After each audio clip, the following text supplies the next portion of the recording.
I would like to address this concept of ashrama in life. We had a system which worked extremely well for a very long time. And then over the last 50 to 100 years, and more recently in the last 10 to 20 years, there has been a tremendous change in the way people live and what they do and so on. If we go back, let's examine that a little bit and see what was happening there. Children were allowed to be children to start with. So it was only when the child was like 8 years old or something like that, the Upanayana was done, and that young boy was sent to the Gurukulam, and so there he stayed with the Guru in the Gurukula, and after 12 years or so, once he had learned what he had to learn, he would come back and assume grihastha, that is, he would live the life of a family person. And after accomplishing all the things he has to accomplish as a family person, at some point in time, there was retirement, so to speak. And vanaprastha, as it is called, people would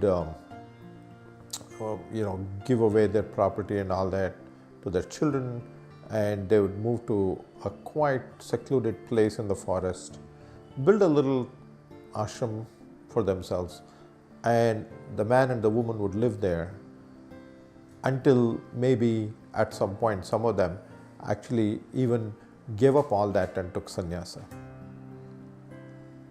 So over a span of like 100 years or so, there's the first 8 years, and there's 12 years, and maybe another 20, 30 years of grihastha, and then this semi-retirement role. And this system worked extremely well. So let's look at what is happening today. When children are hardly like 2 years or 3 years, they're forced to go to school, and they are not even equipped to deal with all these things. They're not equipped to deal with homework, the stress, and having to get up and go somewhere at a specific time. And that discipline you cannot impose on a 2-year-old child or a 3-year-old child. So we have basically in society, what we have done is we have stolen the childhood from children. The ability to play, the ability to be innocent, the ability to be idealistic, and the ability to have imagination and hope. Even imagination, it has been taken away. Everything is fed either through electronic media or verbal, and because of this huge imposition of all of this information on very young children is actually creating a problem in society. I feel that if only we can go back a little bit, and even though we may not be able to follow exactly how people used to do things, we need to adapt it to the present society, the present day and time. One of the problems is that when we impose so much on children and expect so much out of them, and every single child is expected to outperform in the classroom situation. It doesn't make sense.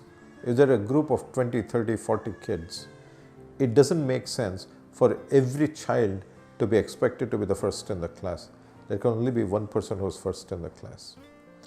And secondly, even if that were to happen, suppose you do that, what happens is that the energy that this child has is spent, all of it is spent at a very early age, so that when it comes to a stage where it comes to college, there's actually no energy left. And what you find is that over time, these children are burnt out, and actually they don't really do all that well later on in life because the foundation was not strong.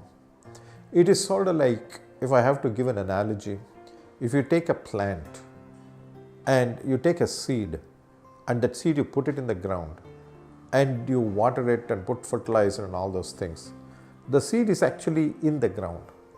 And slowly, after some time, you find that a very small, maybe 2 leaves will come above the ground.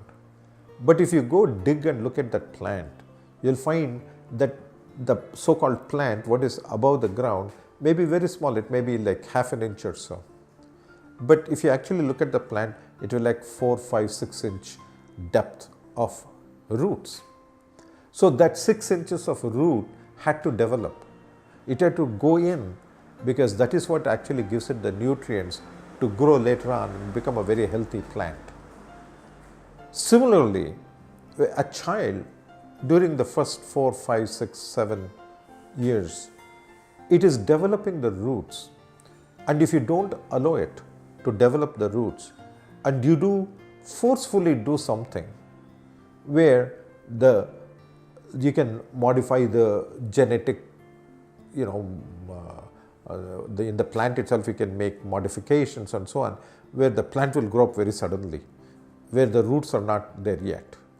Such plants are never healthy. Similarly, children, where the roots have not gone in, will never become healthy adults. So in this series, we'll make a series of short videos here.